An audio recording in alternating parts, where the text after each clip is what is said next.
I'm not sure if we still do planning in Kenya.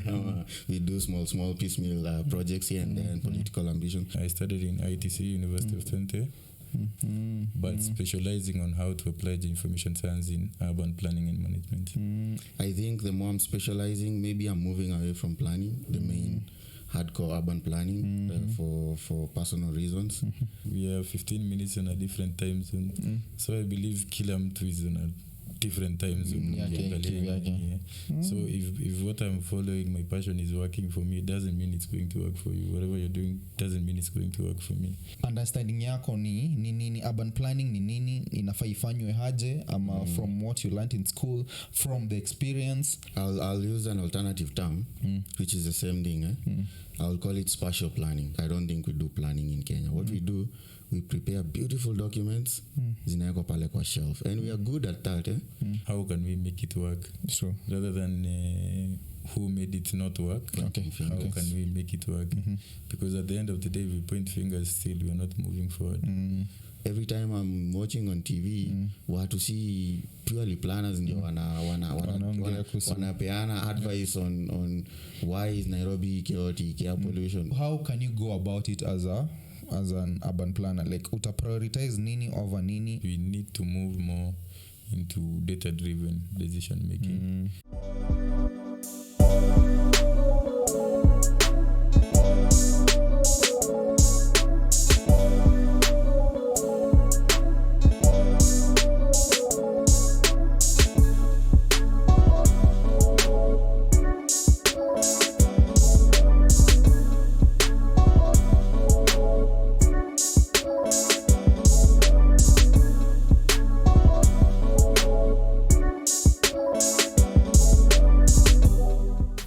To another episode of the NairoBEERN podcast. Na leo I think tuko na Mwas, tuko na wase wawili hapa, wase different. I think watajiintroduce, tutaanza na So should I keep it formal in one language? I can mix, right? Mimi naitwa David Njenga. I'm a planner, urban planner, or spatial planner, but also more importantly, I'm a researcher. I also teach in TUK. I'm a tutorial fellow in TUK. Yeah, and I'm Emmanuel Marete. I call myself a data engineer now, but we are more of spatial data engineers. But I also have a background in urban planning, so meaning the planner and GIS expert. Yeah. So karibuni bana kwa NairoBEERN podcast. Na hapa bana si usema slogan yetu ni we talk as we can and we talk as we want to. So I think hao ni mabeshte wangu, tumekuwa nao kampo, and I thought ni poa maze to come to share things moja mbili na tatu kuhusu the planning field, planning in our cities, planning in Kenya in general, planning in Nairobi. Na pia ni wase wamekaa nje watuambie, washare some of their views on practices zenye wameona wakiwa uko ngambo, kama zinaweza kuwa implemented Kenya, ama ni ideas gani tunaweza bring hapa nchini. So Daudi, wewe umekuwa wapi, like umesomea wapi, ama umekuwa like uko na experience gani yenye apart from Kenya? Which country live in, countries live in, ama Okay, there are not as many when you say countries. Someone will think Nigeria different. Hata hapa Tanzania pia ni country, hata Rongai ni country nyingine.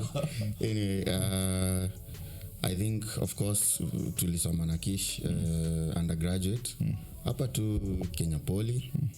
After that, I think I was lucky enough to get a scholarship quite early. Nikaenda kufanya masters in University of Leuven, some people call it Catholic University of Leuven. I did my masters in human settlements.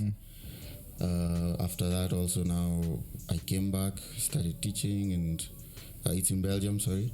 And then I started my PhD. I'm in my second year in the same university. So I do it's a sandwich. I do it as part nikiwa hapa TUK. and nikiwa in Belgium, but in countries I've lived in, only Belgium of course, and Kenya, Belgium, but also I have farm in Mozambique.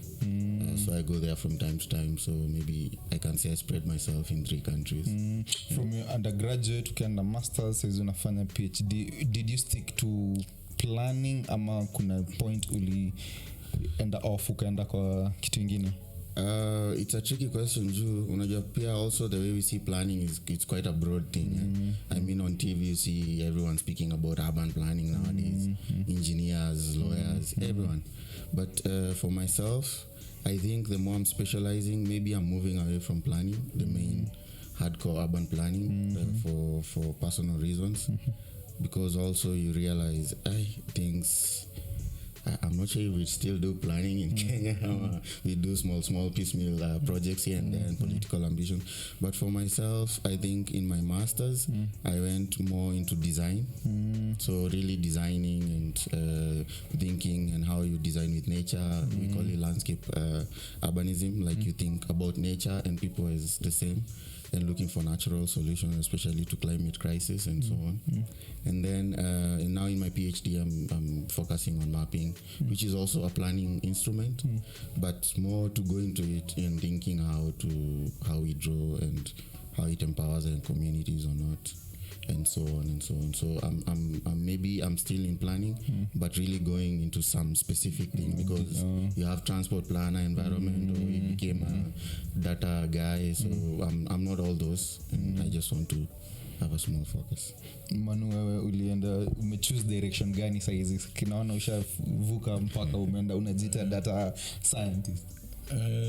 Not yet a data scientist, but we call it data engineering. So in a nutshell, it's about now improving access to data and to the people that want to use data. So PSES is I've diverted so much from planning, but we did the planning one, and then I also got a scholarship to go to the Netherlands. I studied in ITC, University of Twente. Nikafanya course ya geoinformation science, but specializing on how to apply geoinformation science in urban planning and management. So what I'm doing at the moment, the work we're doing is also basically now improving access to data. Ukisema data ni data in general ama just the geospatial data? Mainly we look at geospatial data, but also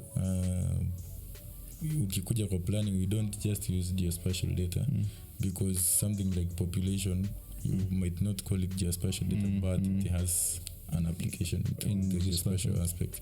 So basically how we do planning, like nikieleza how we do planning in Kenya, the data that we use to do planning to inform the decision making, now what we do now is digitize this data and make it usable for all the users that use this data to inform their decision making.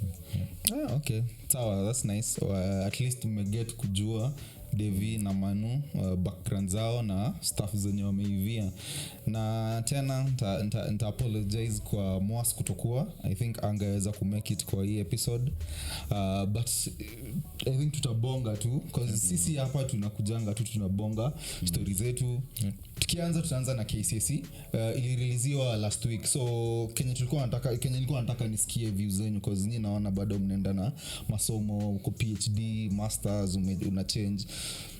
Siku hizi kuna trend ya wase wamekuwa successful, like entrepreneurs mostly wana discouraging small guys from university, mostly university kuenda further na studies zako. Anasemanga buda hakuna haja ku waste time, like your 4 years on university, of which course labda itakusaidia. Kama mimi naweza sema nilifanya urban planning, but naweza sema niachane na story ya urban planning nifanye podcast. Sasa unaona, yes, naweza sema niligain some knowledge, but hainisaidii kwa maisha yangu Kenya na do size, una get. So wase successful wamekuwa na hii trend ya ku discourage watu hii kutoendelea na shule. Opinion yako ni gani kuhusu kuenda kwa university, of which course labda itakusaidia? Unaweza spend like 4 years on university education, then unaenda kuwa weni podcaster, unaenda kuwa weni influencer. Manu unaweza. Okay. So if I think about it, siwezi sema like discourage someone like from going to a university because at the end of the day we all have different passions. We are all trying to reach somewhere in life. So I would say if the university route works for you, like what you want to do, the university way works for you, well and good, follow that. I like looking at passion. What am I passionate about? Because if I work on something I'm passionate about things data, IT, things like that. So ukinipeleka in a different environment that I'm not passionate in, there could be a probability that sitakuwa successful as I can be in the work that I'm doing. But umejua passion yako labda imekuwa developed over time when umeenda kole ukadu ndo ukadevelop passion ya data of which ulikuwa when ungekuwa urban planning labda ulifeel passion yako ilikuwa planning, then as much as unaendelea na masomo unaweza argue passion yako saizi imechange from planning when ilikuwa undergrad, una get? So saizi like mtoi mwenye amemaliza shule ameget results last week, labda elewi passion yake ni nini, una get? Na saizi I think ana consume hizo stuff za buda usi like company wagadis do to stuff una feel like uko good at. Kama ulikuwa unacheza futa labda cheza futa, labda kama ulikuwa na budako akona shop uza kwa shop ya budako, una get? It's an interesting way to look at it. Nikisema like yes, let me follow the passion or go the school way, I would say we have peers in life. Like for instance, when growing up, I have uncles who wamesoma wameenda different path. I have like different relatives or different people that najua probably someone went to business or something. So what I would say is that if I feel like my passion is to go to university or not to go to university, follow the football, follow something else, and talk to peers. That would be a good starting point. To someone who has been there, they can give you something. They can give you more experience because experience inatufunza a lot of things that you're not taught in school or experiencing at home. So for someone who has been there, come and make it in business and you think this is something to do, talk to such a person. Atakupea the views. Daudi unaje story? Nitasema the same thing. I mean, it's not a prerequisite to enter uni ndio uko successful. It has never been. But I think kuna vitu tunafaa tu. Umesema entrepreneurs, no, there's no entrepreneur that will tell you not to go to uni. Actually most entrepreneurs and innovators are quite very invested in unis. Wenye unaongelelea ni entrepreneurs, hao ndio wana cut shortcuts, hao ndio unawapata huko nje wanakuambia boss mimi sikumaliza hata shule, mimi napiganga hustle ni, but it's sketchy fellows But if you really sit down with a serious entrepreneur, you will see themselves have a track. It's not necessarily uni, but utaona mtu amefanya business management and something. There's always those skills and I think for tertiary institutions, and umeona hata hiyo discussion ya KCSE, I mean tukiraise C+ kila mtu aende campo, it's fine, but unaona makampo zetu manzizi na collapse nini. But kuna an interesting wave that is coming in. Kuna hizi TVET institutions. Unaona hizo TVET, I've not seen any on the news ati zimelemewa kulipa watu pesa. And actually some unis zinakosa admissions. TVET unaona wanapata more admissions than before. So si lazima pia spend 5 years and easy miaka mingi shule. I mean kuna courses wasa wanaenda siku hizi miaka 2-3 washamaliza and it's giving them. So I think when you tuna diversify it's good, but yo kudanganya mtu usisome, I think kudanganya usisome wanasema like system yetu kama yetu ni 844 like don't go through your system ya 844. Unaweza seek apprenticeship from yes. But usiende to university ufanye like kumejua sasa traditional courses sijui about nyinyi, sijui kama nyinyi mliitwa kufanya urban planning itself ama nyinyi mlichoose kitu different. I think time yetu ilikuwa inaitwa JAB. So by that time ulikuwa unapata JAB was just selecting people kutupa course just to fill slots based on your performance. So labda ni kitu huku choose una get unafosiwa nayo by your time. Then una end up umeenda for 4 years but wewe labda ulikuwa unataka kitu kingine different au kunaipenda, but because you want to be in campus you stay for the 4 years. Yeah, but pia unajua ni ile kama my sis is part of this lot. Amemaliza form 4. She was in Marete. And I remember even before the results came out tulikana mzae, my dad is those old school guys. Anajua courses bado ni architecture, engineering. And then my sis came home and said, you know what, mimi nataka kufanya anything in creative arts. And even defining that creative art, it took her a bit of time zaelewe ni nini hizi. Anza vitu za kuchora ama ni unaona kuna mmoja anataka pana wenda university kwanza alafu utafanya hizo. But you think about it, this kid is just saying, my sister is saying check me, I don't want to waste time, which is good. It's good thing. It's a good thing that this generation ni millennials ama ni Gen Z ama Gen Z. Ni unapata more and more sisi hatuko tunajua exactly kenye unataka kufanya. We were not as exposed. I mean sahi watu wako YouTube. Sahi mtu anakaa na ametoka form 1 anasema mimi nataka hii. Mimi nataka hii. And I think it's time we embrace it. Otherwise watu kina Elsa unaona hapa wameomoka na vitu different kabisa. So even if you think about it, there is no job utaka office mtu make it in that kind of track. But it does not mean that one is an exemption of the other. It's whatever works for you. Just look for the training. You do it. It doesn't have to be a uni, of course. Okay. That's nice perspective kusikia, because maybe I believe that uni si ya kila msee. You get si kuna msee anaweza enda fanya criminology then ana end up kuwa like yeni Elsa ama yeni influencer. But angeenda for the 4 years kama angejua anataka kuwa influencer, atumie like 2 years to get experience from say shadow stuff, anze akiwa mapema angekuwa ashaenda kwa sababu unamfanyisha vitu hata ndio unaenda pale wanatumia madawa mbaya, mtu ako frustrated life, unaenda home unafanya graduation, umerealize more and more people are not celebrating their graduations. Unaenda home unashow wazazi gowns, juu hata una job. Na hata system yenyewe unaona system yenyewe ina reward watu we don't know hata walitoka wapi ama you know some sketchy fellows so adoki angalia wewe mwenyewe uko class unanifunza na hakuna mapeers wameenda mbele yangu ana job. So I think it's understandable from that kind of perspective. But kuna difference hiyo taking long and doing your passion when you amesema and cutting shortcuts, because kuna issue pia unaona say mtu anakusha mbona spend 5 years usome na utapata hido. I think if you follow your passion itakuguide to is it worth investing in the 5 or 2 or 1, because kuna watu wengine manzi uko juu umeona Elsa ameomoka unadhani by 21 unafaa ukue. I mean watu wako huko nje and it's see at they are living bad but it takes time.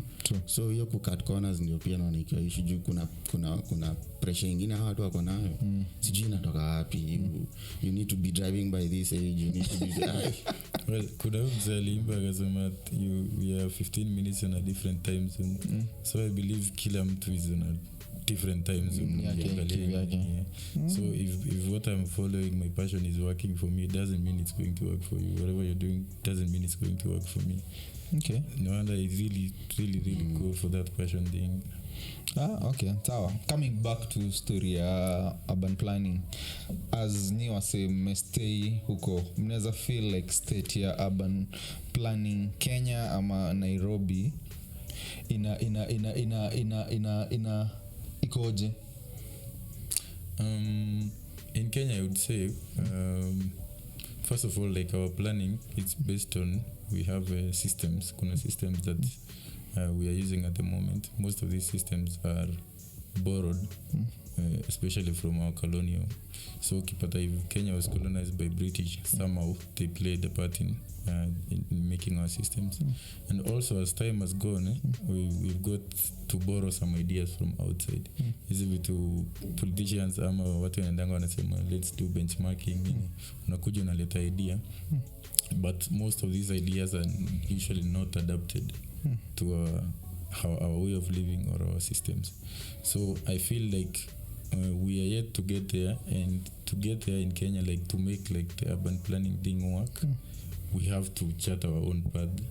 As much as we are borrowing ideas or good things from people, we have to adapt them to our ways. Niko nauliza in terms of venye squeezy, anything that happens, if you see a traffic jam, utapata msee tu kwa matu utasikia kusema itao ijaplaniwa poa. Ukienda like these small towns, you'll hear people say this town has not been planned properly. Do you agree that towns aziko planned at all, ama ziko planned but wanafanya a shoddy job, ama who is to blame for this mess in our towns and cities? Nikiangalia in terms of planning, I would say tumefanya planning because people are we have these consultancies, we get projects to do urban plans, tunafanya plans, but the implementation part ndio inakuwa issue, because if you look at it, like since tukiwa I think first year or second year, we went to the launching of the Nairobi new plan, so all these policies or projects zinawekwa ama plans, during the implementation inakuwa who is there at the political place. Huyu mtu amekuja na agenda yake, I want to I have this idea that I want to bring into Nairobi. So if it works with the plan, then tunaleta plan into the picture. If it's not working, tutaona plan imesongeshwa kando, implement something, and then somehow kutakuwa na mess fulani, and then we'll try also to come back from that mess. So I feel that all this chaos tunaona zinaletangwa, we do the planning, but planning inakuwa na disconnect from the guys who are making the decisions that we need to have this project done. Daudi, I think we takuliza the same thing, like kwa mess, who is to blame, and what is your understanding of planning, like urban planning per se? Understanding yako ni nini urban planning, ni nini inafaa ifanywe haje, ama from what you learned in school, from the experience, ni nini una feel? I'll use an alternative term, which is the same thing. I'll call it spatial planning. Okay. Ni space in terms of space tu. Wenye tu utaamka hapo unapanga nyumba yako, unapanga ofisi, but now it's a city scale. So ni upangaji tu, ile just literal organizing things. And if you look at our cities, so yeah, Manu amesema we prepare a lot of documents, and if you think of the epistemology of the term itself, the definition of kupanga tu, si hata before tufanye policies na nini, tujipange tu tukae vizuri, and you will realize actually me, I'm pessimistic on this guy. Every time I'm asked this, I'm like, I don't think we do planning in Kenya. What we do, we prepare beautiful documents, zinawekwa pale kwa shelf, and we are good at that. Tunaita JICA, tunaita all these white folks that you see, rubber stamping, tuko na Nairobi whatever, Nairobi master plan, it's always something new. Nairobi integrated, but bado ile traffic inakugonga, bado ile maji unakosa, bado ile sign ndio affordable housing of all those years, imagine, ndio tunang'ang'ana to provide housing because hakuna housing. All this, and I also think we blame the politicians so much. Well, they have a big thing because they're the ones implementing the political goodwill, but also I think as planners, the fact that unaambianga mtu mimi spatial planner anakuza hiyo ni nini, it shows there is a problem. Hii country ukisema ni engineer, hata unidi kusema kitu kingine, kila mtu wamejua engineer bana, huyu ni lawyer, huyu achana naye, but unasemanga spatial planner anashanga nini hizi mnafanya Ministry of Finance until hiyo fiscal plan wala wana prepare budget until una explainia mtu nyinyi ndio mnafanya tushinde kwa traffic, nyinyi ndio mnafanya, which is true, yeah, because we are always venye mano asema, I think you are there as well, tulienda KSM ile KSG ya Thika Road, money hiyo whatever, tukakula vizuri, Kidero the governor, tukaonyesha master plan, hii vitu nyingi zilikuwa zikuja, I mean kama the BRT bado iko pale walichora lanes. So I think as a profession first, and also how we deal with our business is really really bad. And until we sit down and think about it, no kiona venye wali introduce NMS, the last government, is just showing you ata gava yenye inaona this thing is chaotic. So is it planners to blame, profession yenyewe, ama is it the implementing bodies? Because ulisema proposals zenye zilikuwa kwa the Nairobi master plan ni poa zenye zingewaka. See, as a plan, I think you are supposed to come up with these proposals. Then the implementing body ndo tunaweza sema basi ndo au ndo wali mess. So that's a problem. Juu tunafanyanga alafu una hope some politician ambaye kazi yake si planning, hata elewi kenye unafanyanga, I implement. Come on, it won't work. I think also we need to start thinking of you plan and implement. You have the implementation part. Juu ukiangalia any developed and developing country, the difference tu ni wale watu wakisema kufai kwa na kitu fulani hapa, for sure itakuwa na atakwambia mbona msi fulani ali there was a policy document that was made, and this should be the same way they give us laws, other kind of laws in Kenya. Unaambiwezi endesha gari bila license, it's the same logic. So nikikwambia uishi hapa na hii ndio maximum flows na ufai kudump waste, it's not a negotiation. It will only be a negotiation through participation. Tukiona yenyewe hatuna space anymore. The same way ukiona kwako familia na grow unataka kuexpand nyumba ni, it's the same logic. But ukiona hapa unafanya plan, kwanza plan inaweza take more than 10 years kuiprepare. So kwanza iko outdated, alafu unapea another governor implement, governor anakuja anashangazi what the hell, alafu tena mwingine anaanza. So it's really chaotic. It's a very chaotic landscape. Na naona tuko na hizi mashida zote. So hizi shida zetu like traffic, shida za housing, slums, una feel zinakuwa ni cause lack of planning, ama system ya planning ndo inatufail, ama ni implementing bodies. Yes, ni kila msee anafaa kuwa, kila msee akona portion of blame, but una feel like ni nini nafaa kuchangiwa ndo like planners ndo wanafaa kuchange venye wana do story yao, ama wasi wana implement ndo wanafaa kuchange, ama ni citizens ndo wanafaa ku accept like venye tuishi kama wasi wa majuu penye systems inawaka. Because I think sisi pia tuko na mindset fulani kama Kenyans, kama Africans yenye ni different na societies zingine. So una feel like portion ya blame big ungeekelea nani? Manu, I think unaweza blame. I feel blaming would be the wrong word. But I'm looking at it in terms of how can we make it work, sure, rather than who made it not work. Okay, how can we make it work? Because at the end of the day, we point fingers, still we are not moving forward. So if I look at it like from the tukifanya hizi plans, basically urban planning, it brings out let's say in a government, all the various departments, we make proposals for health institutions, we make proposals for roads, for water, housing departments. But mostly ile plan ikipelekwa kwa county hakukuagi na that integration that the health department will come now and take this proposal mlifanya kwa planning and do that implementation. The water guys might not come here, they might just get a different plan now ifanye. So I feel also that integration in terms of the various departments, the implementation, such that the planning department ikipropose kitu when they are at that board, tukifanya participatory planning, tukiongea na stakeholders, will also have all these other people in terms of the implementers kwa health department, implementers kwa education department, kwa water department, all these different departments, such that tukifanya plan tunaifanya as a plan that all these people are owning and they are willing to work with it. And it's not an easy job, juu ukiangalia it's multisectoral venye nasema na intersectoral as well. So juu pia kuna assumption ya planning ni expressway, Thika road. That is just one thing. It's a road, it's linkage.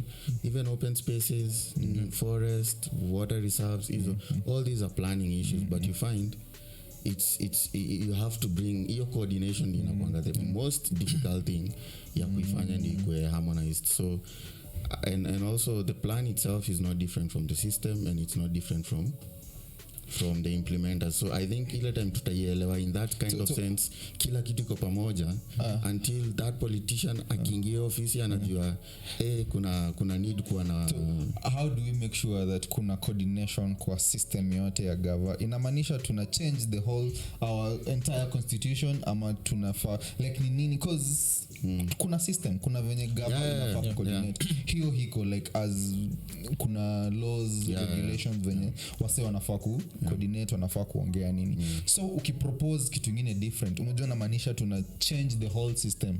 Actually we have made some big steps and the best step that we did is the new constitution. If you realize ukitaka kujua ukienda mashinani those county headquarters uto to town, see to town ideally, but those actually towns away from Nairobi and the old ones, you're starting to see or feel like we are doing things right.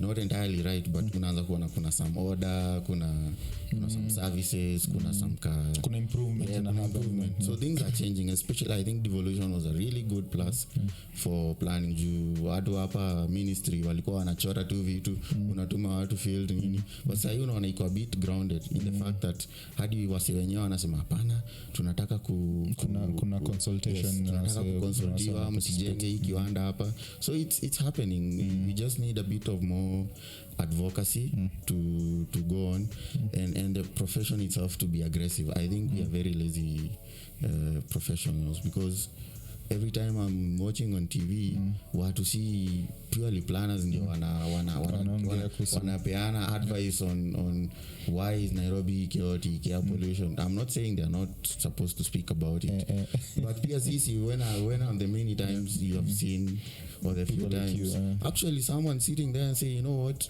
this and this is messed up nini, and it's quite sad. We need to get out there and fight for it. Okay, so I think at some point last year tuli have conversation hapo na Moas, tulikuwa tunaongea kuhusu our former president Unye alikuwa na open the Expressway. Expressway is I think ni one of the projects I think tutaongelea Expressway, tutaongelea story ya BRT Thika Road na I think the hizo slum upgrading na affordable housing projects. So tukianza na Expressway, tulikuwa na story, tulikuwa na debate like tulikuwa tuna need Expressway because kuna wase bodies mingi zilikama hapo, wase wa environmental activists walikam, engineers walisema bla bla bla, walikuwa na opinion zao, wase tu citizens walikuwa na story yao kuhusu the Expressway. Una feel story ya Expressway like ni kitu tuli need, ni kitu itatusaidia, ni kitu inasaidia ama ni kitu from in my opinion nikiona venye how people reacted to it to me it felt that the participatory aspect haikuwa and as Devia amesema we have a new constitution and one thing in the new constitution is that for every decision inaamikiwa in a public space or in a kitu ina affect the public you need to have the participatory aspect. People need to speak for it and say do we want it, can we do it differently. So if you think about it, Expressway will let a lot of people talked why do we need this thing, can we not work on something different. Ukiangalia Expressway came way after the BRT ilikuwa proposed. BRT is helping majority of the Kenyans. Mse kama Thika Road afike tao in 5 minutes rather than or 10 minutes rather than spending a whole hour 2 hours kwa jam.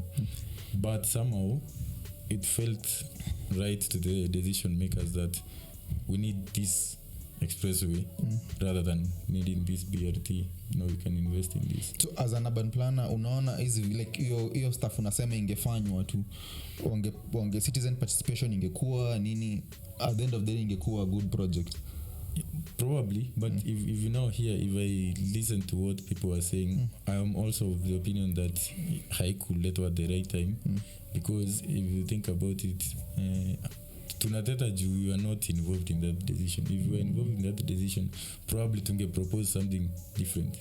Juu kiangalia Nairobi is a city. Most of the people that work in Nairobi or use the city don't have cars. We use public transport. So if tutafanya participatory planning, most of these people wenye wanatumia magari will want when wanatumia public transport, there's a high tendency that we want something for the public system to work, for the public transport to work first. Expressway sahi hata I don't think matatu zinatumia at this point. So it's only benefiting people with cars. So are we planning for a car city or a car free city? You think about it. Daudi, your story yako na Expressway ni nini? I think it was a terrible idea in terms of planning. And I'll say this because kama ukiuko Belgium and most of Europe, I think you've seen, they built these highways in the 60s. This was the biggest modernity thingy. Yo kuonyesha mko developed. And no matter how many levels of highways you build, people will still buy cars, you'll still have traffic, it will not reduce anything. It will not. It serves venye anasema you're thinking of cars and people who drive, yet wase wengi Nairobi pale tunapigana pale chini. Mtu ana cycle, mtu ako na mkokoteni. I'm not saying mkokoteni tengenezwe barabara, but it shows you the user, na mtu anajengea barabara totally different. I mean, me mwenye bado I'm still thinking to go drive it there, to drive along it. But you think about it and you're just like, this thing is taking you from the airport to somewhere, Mlolongo to somewhere. And you're just wondering, it was such a huge project, and we spoke about it more. And I'm just echoing what he's saying. If we just did the BRT, and it shows actually if governments want to do things, watafanya.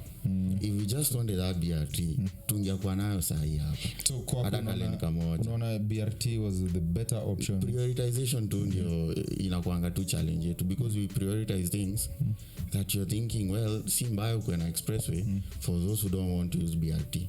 But now we have a situation, there is no BRT, but unataka niendeshe gari nilipe toll huko juu. So I'm like, I think in prioritization too. The project is fine, but at a different time.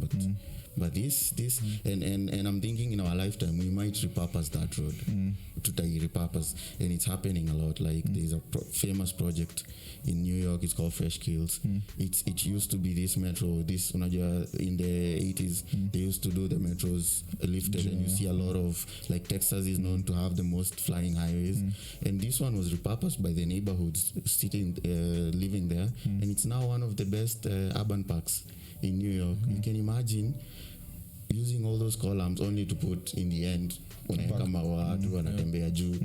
It just shows you had different priorities and your users had a different priority. And I think in our lifetime this thing might be repurposed to something.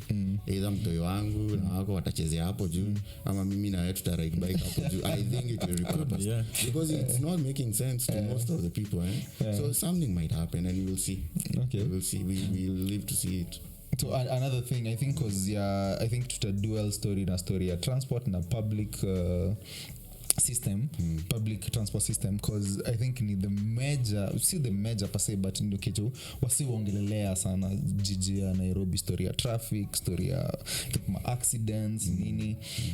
Kuna hii proposal pia ya kutoa matatu tao pia ni as one of imejaribu wamejaribu like each government kikama. I think government ya Kidero ilikuwa na kitu kama hiyo, government ya Sonko ilikuwa na kitu kama hiyo, then saizi pia Sakaja kona something similar.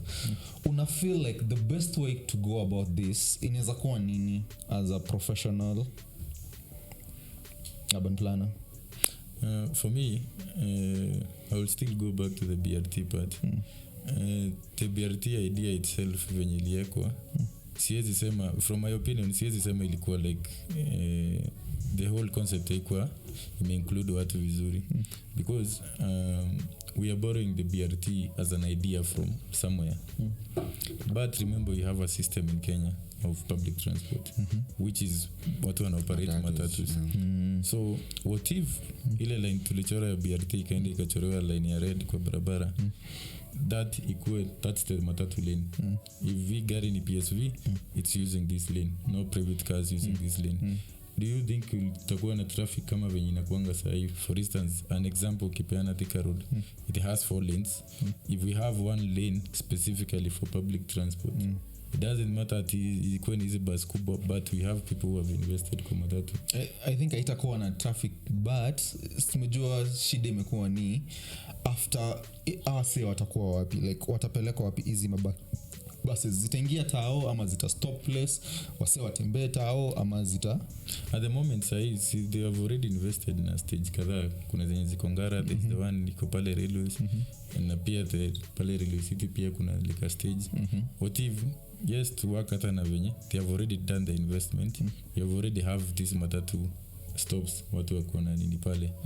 What if now tukuwe na like a shuttle bus inazunguka town, chukulia Ngara, enda zunguka ile Selasi upande ufike Uhuru Highway, inaenda kiconnect all these stops zenye matatu zimewekwa, such that nikishukishwa Ngara na nataka kwenda hapa ili nitaingia tu kwa hii shuttle bus, nipeka ni 10 bob, inapiga lap to round side, iende ni drop pale railways ama kwa hiyo green park imewekwa hapo, nipande mati ya kunipandisha huko juu.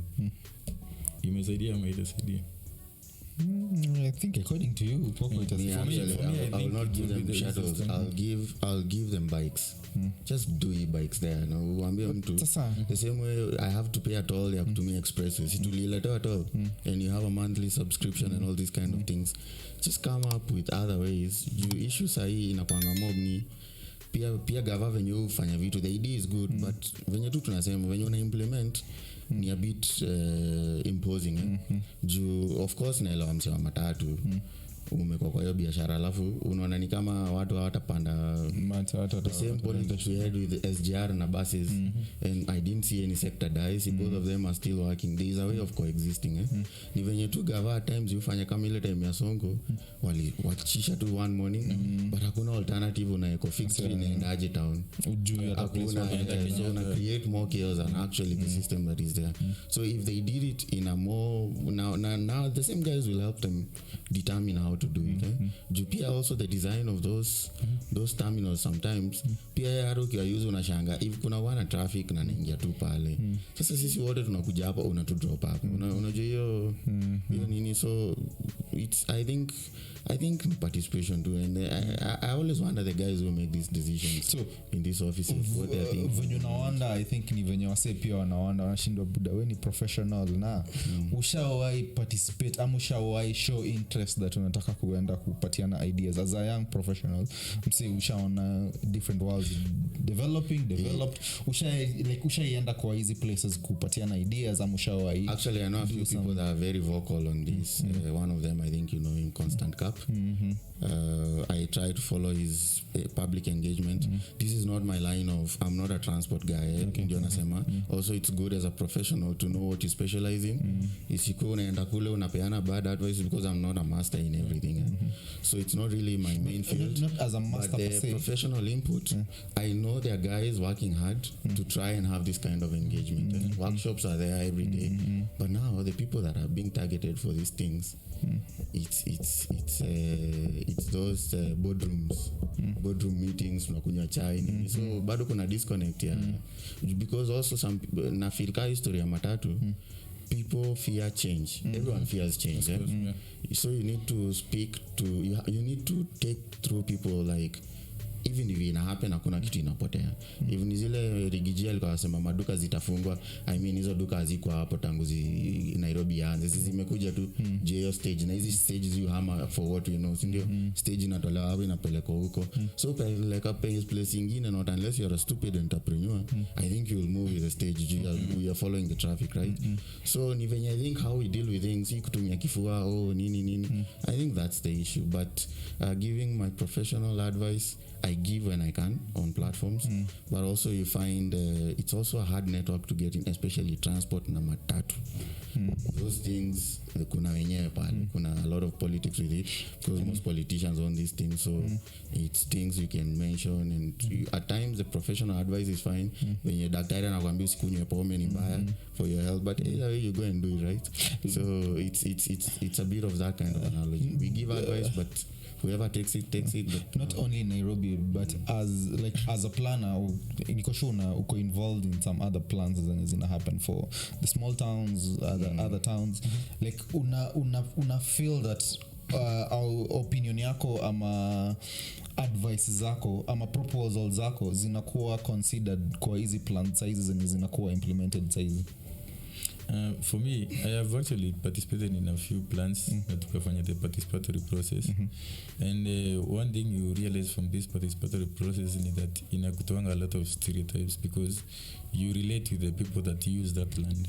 For instance, nimepewa project ya kwenda kufanya consultancy in a town in Kiambu or Murang'a. I'll have to go and speak to the people that use that space.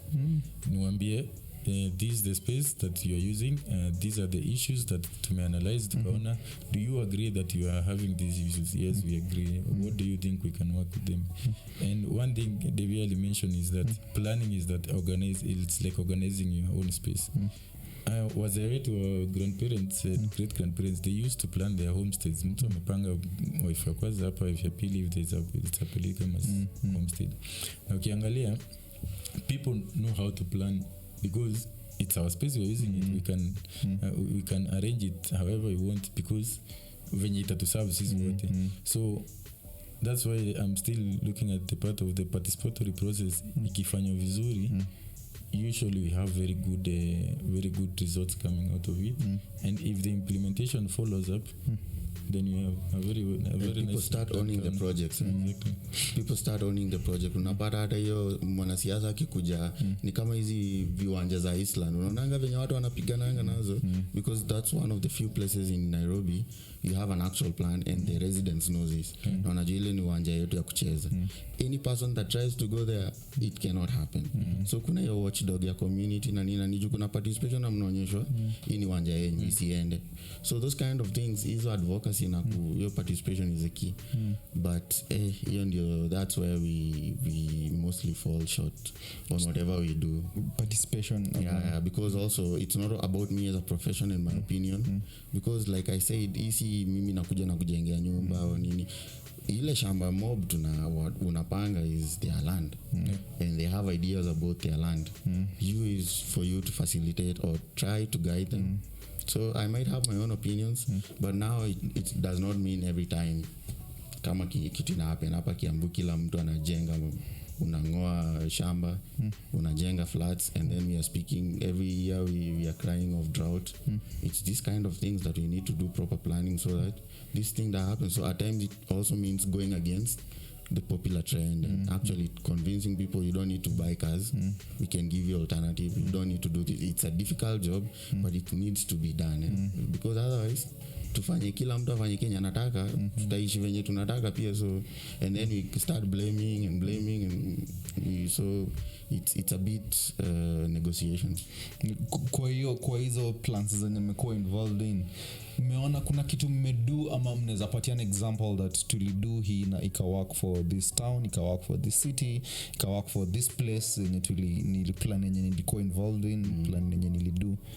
Kuna examples mnaweza patiana yenye unaona imekuwa successful? For my case, we have done a few. The best one was we did Kericho, the one that I have in mind now. Unajua kuna historia ya mashamba leases ku expire, especially big coffee farms, and they are owned by Europeans and so on. So when you are doing the plan, then it's a county spatial plan. So you have different levels of planning. You have national, county, you have regional as well. Like urban, the Expressway is a strategic urban plan. So it's a strategic project, national project. So you have different levels. So this one was a county spatial plan.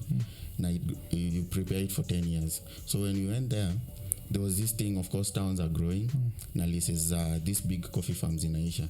Na kuna hii popular notion ya tunataka mashamba, hatutaki kahawa ngoeni, huko ni majani chai. So when we went in, we had to do a serious environmental understanding of the county, the resources. Yet unatuambia everyone anataka shamba, kila mtu Kenya anatakanga shamba yake somewhere. We have this fascination of hii ni shamba yangu nataka hapa. But then we did a value environmental kind of assessment, and we saw, I mean, this is one of the few counties that has the highest green cover, because it's not only the tea, but also they have like a system of forest. Alafu ukiangalia wasi wameandikwa kwa hizo farms, there are so many, and food security, and it's one of the biggest export earners in the country. But ukiongea na mtu pale anawaambia wewe tunataka hizi mashamba tujenge nyumba ni, but then you're thinking utajenga hiyo nyumba, utaenda kazi wapi?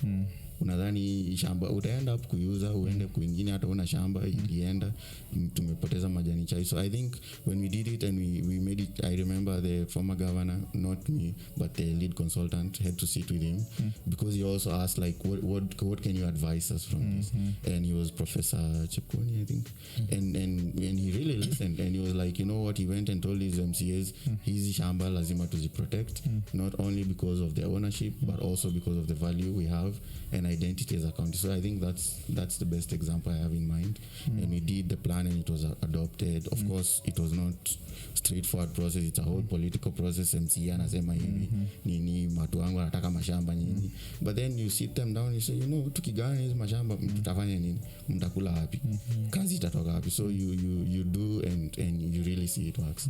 And I know other people have done also good cases, but maybe I leave it to For me directly I can't say that I've seen the impact directly, like up to the implementation part, but what I can say is that for those that have participated in the participatory process, you've realized that these people come up with very nice ideas.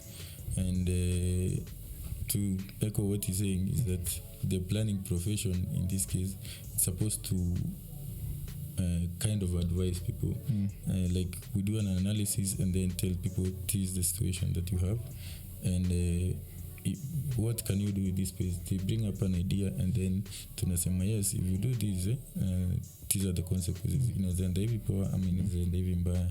If inazaenda mbaya, let's not do this, let's set another way. Yeah, so I feel like that's the planning profession, like an advisory to how the people are going to do the plan, not really doing the plan for people but with the people. Yeah, okay. I think tukimalizia nitauliza, if right now tumekupea like a Konza city, I knew Tatu city somewhere, tumekupea piece of land, like a huge chunk of, tumekupea Nairobi, how can you go about it as an urban planner? Like uta prioritize nini over nini, ama nikikupea like empty piece of land size nikwambie okay, plan for me a city here? Najua si directive but nini outa get plan kama hiyo, but size imekupea like a empty piece of land kukwambia plan, like uta prioritize nini over nini, ama utaanzia wapi? That is, I think najaribu ku understand the process of kianzisha kitu mpya. Ideally first you when you have this kind of things, it's always led by a capacity, so you have like a niche. So now a place just the same way you do like a real estate thing. Nasema I want to house this kind of projected populations in so if it's a city that will have like 500,000 people, so like in Kenya we have a planning handbook, kuna state guidelines, this minimum requirement in terms of open spaces, kuna minimum requirement in terms of services, especially services, infrastructure in terms of sewer systems, mabarabara nini. So there is a logic to it. So you normally find unaanza na people juu na plania watu, sindio? Watu wenyewe wana dictate the standards, like how much infrastructure you need, how much access you need. Also then you, of course, the next thing will be different land uses. We call them land uses. So land uses ni kama commercial spaces, recreational spaces, you have what else, residential spaces and so on. So you use this kind of logic to know the quotas of each land use unataka. Alafu from there ndio unaanza ku have an idea of what needs to be protected. Of course kuna vitu kwa hiyo shamba utapata, some you can replenish with time, but kuna vitu kama mito na miti na nini, these are assets, if you lose them from the go, that's it, you're messed. So you also have to understand there's a logic to it, where watu watalima wapi, ama watu services flani, waste management itakuwa wapi, because you're bringing in new actors and new things and so on. That is ideally what happens. That is ideally what should happen. But most of the time it's we would wish things to be this way, but even if you had an empty land like Konza, you see the struggle with Konza. You have an empty land, you have a perfect plan, unaleta watu investors nini, but cities, we have to understand planning and cities are more than the buildings, the physical, the social. It's people that make cities. yuko hapa Ruaka or somewhere else or Kiambu or Nairobi, not because of availability of land, but because there is available people, watu wako hapo, and from there you start with the people, and from the people and then you start. But in the way even they teach planning, the traditional planning system, which you borrowed heavily from the British, which is also a very terrible model to use. You do. I think by time utapay model poa to use because criticize. Yeah, because I hate it because like the French call it Abain, like their philosophers will think of cities as people. Basically ni watu. Ile street mnaenda market nini hivyo. Hizo ndizo vitu critical walikuwa wanaanza nazo. Sisi on the other side walikuwa wanaenda, you want big boulevards, of course. Haussmann was a different case in Paris, but unaenda una assume nikijenga mabarabara hapa na niweke manyumba mingi na niweke maduka pale nini, and that's why we have a lot of ghost towns in Africa by the way. There are so many and Konza is a sign of that, because you go in the middle of somewhere, unajaribu watu wakuje, of course you can build your buildings, but this is not an industrial park. Unajua ikiwa ni kiwanda nafanya mabati steel, naenda huko niko peke yangu, I don't need you, I need labor force nifanye. But for a city you need services, most importantly you need the people, you need all these kind of things, and also you need the tax to run these things. Otherwise nani akona hii pesa yote ya kujenga two cities just because we have so I think the most important thing is the people, and then from there you start thinking and having an idea of this, and of course you have a standard. For me, I think I will still echo what you're saying about the people, because ukifanya planning, or you do it out of necessity. So for this place to keep out this piece of land, empty piece of land that tunapatiwa, why do we need this piece of land? Why do we need to plan for it? What is it going to be used for? Who is going to use it? So when you bring in the people that are going to use it, then it's easier now to say these people will be staying here because they want to stay here. It has a very nice view. We can build a school here because they want to have this school here. It's very close. A hospital here, like that. So it all goes back to, as David is saying, to the people that are going to use that space. How do they want it to be? So am I right to say that CC system yetu ilitoa, but the people aspect ika focus more on facilities, ika focus more on infrastructure, ikaacha wase? But we are in that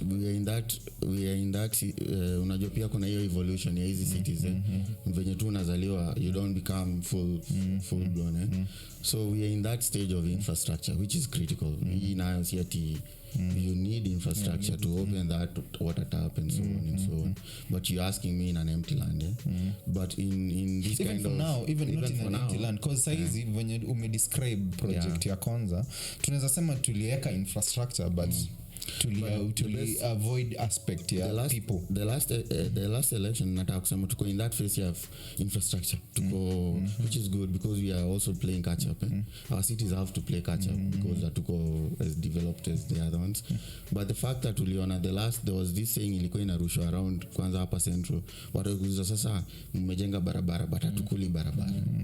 That's a critical statement in the sense that you can bring all that infrastructure, you can give me that infrastructure, but if I don't have anything, the user doesn't have anything to do with it, hata kuleo barabara.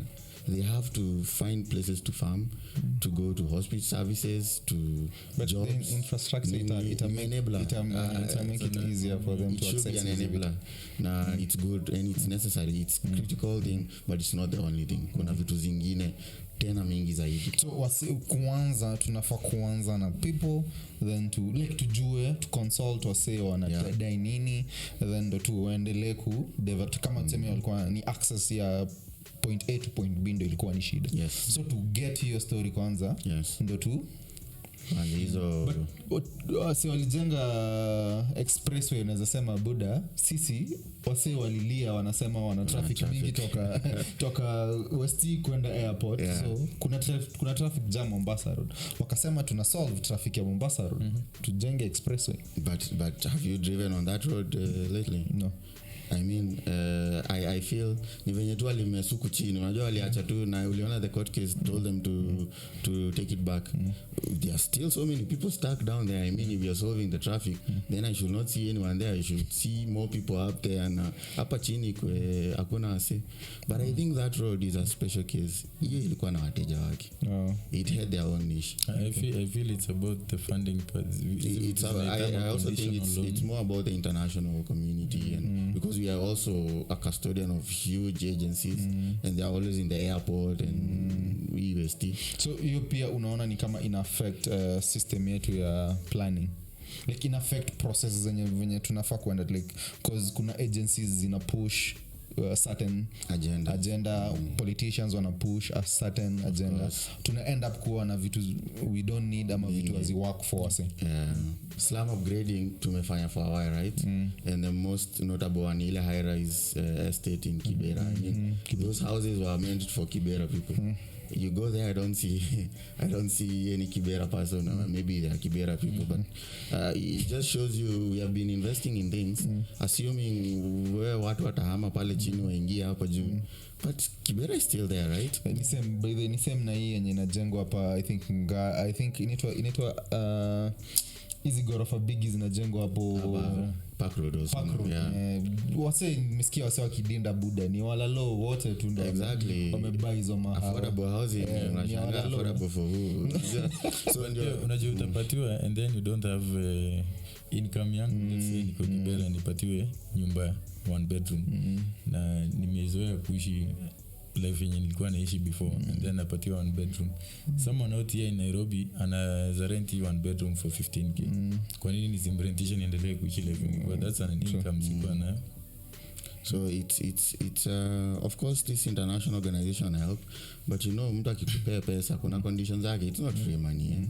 And there's a popular book of Dead Aid. I think maybe you have read it, and there's politics to it when you have your funding, because also the other problem is we don't want to fund our own planning. Planning is one of the most underfunded exercises in the counties and so on, because inaonekananga tu simka ile room tuambie ni tutafanya nini, but yet it's a whole serious thing of tukae tufanye hivi, and not only the plan but implementation.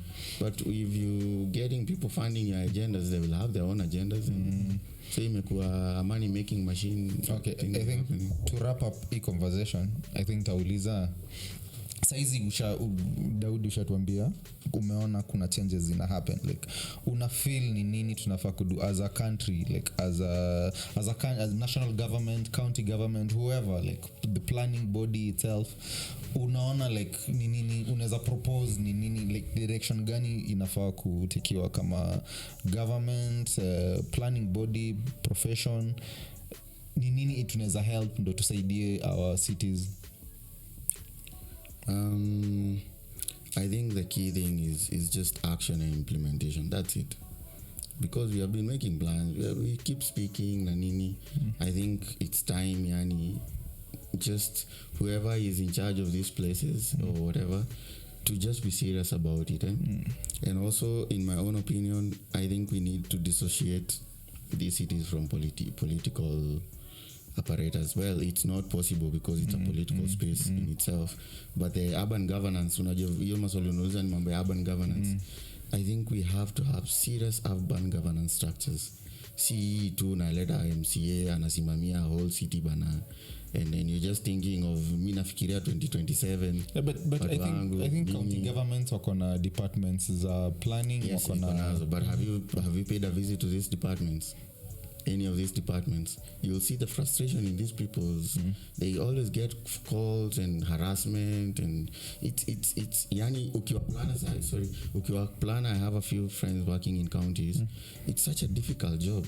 Yani pale unapigiwa masimu nini, unatishiwa, unaambiwa usipofanya hivi pitisha hii nini. So you also feel for them like you want to bring change, but no one is supporting you. I think that political will and your like action, like if we say ukuni this standard, just do it. Even if it's a wrong standard, you better do something, and then you see the effect and you improve. Jusai tunakwanga tu just here and there.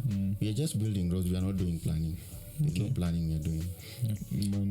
For me, besides the political part, I feel that we need to move more into data-driven decision making. Earlier on, David mentioned that we have kind of a planning handbook that says this is the number of people that can make a city and these are the facilities you need. But ukiangalia, most of our decisions, well, some of them zenye zinafanya hata the politicians or the decision makers inakuanga tu like a thought process. I want to do this so to get more votes next time, acha niweke kitu hapa. Some sort of So but if we have now data information of these are the people using this space and we digitize this space. Let's say we have data on population, we have data on the economic activities that people are using, then you can plan for activities that support or projects that support what people are doing. So the whole idea of kuleta now, we are also moving to a very these industrial revolutions. Now this one is more into technology. Why don't we embrace technology into our planning and use this data and these tools that we have to make our lives better? Smart cities, exactly. Blah, blah, blah. Okay, maze. I think tutamalizia hapo, and again thanks for joining the NairoBEERns have a conversation ya kujaribu kusanitize stuff zina happen mjini na our developing cities, small cities, and I hope maze wase watasikia na implementing bodies kila mse like the urban planning community wanaweza reach out kama wanataka kukam kuongea moja mbili tatu wanaweza come. Again, thanks again for joining us and welcome again to have a conversation. And please, especially you that I know you're a planner yourself, I think this is one of the few platforms that is not citizen news and some we are not conventional media. But it's good because we don't have platforms for advocacy for planning. I mean, people have questions but they don't know where to take them. The body's supposed to give this, they are not doing their job. So I think this is a real nice platform. Maybe we can have a chapter in the future of this kind of professional kind of things. It's because people just have ideas of what actually happens and to know where the problem lies and to know how we can solve. Okay. Yeah, it helps. Okay, sawa. I think you are the first ones tushakuwa na wase pia. Tulikuwa na engineer, tulikuwa na wase, tulikuwa na drumist pia, ni professional. Like actually the biggest issue hata si hizi Expressway tunaongelea. So umekuwa ukiona siasa ya noise pollution ya clubs. That's a planning issue because in each place you have zoning guidelines. I also don't understand how, like the way you're living somewhere, you have your beautiful house, you're told this is a residential place, alafu kidogo mtu ako na club hapo iko 24/7. Come on, it's some things you think and who will you blame in such a case? Is it the resident complaining about the noise or even these churches making similar noises? So it also shows you even social issues are starting to come that are actually planning issues, but people don't speak about it like planning issues, but it's actual planning issues. True. I think story and noise, we've spoken about it in this podcast. And thanks again by the namko karibuni tena bana mkifeel na kuna kitu mnataka bana, na tukimalizia tunasema NairoBEERN podcast, we talk as we can and we talk as we want to. See ya. Cheers. Ciao.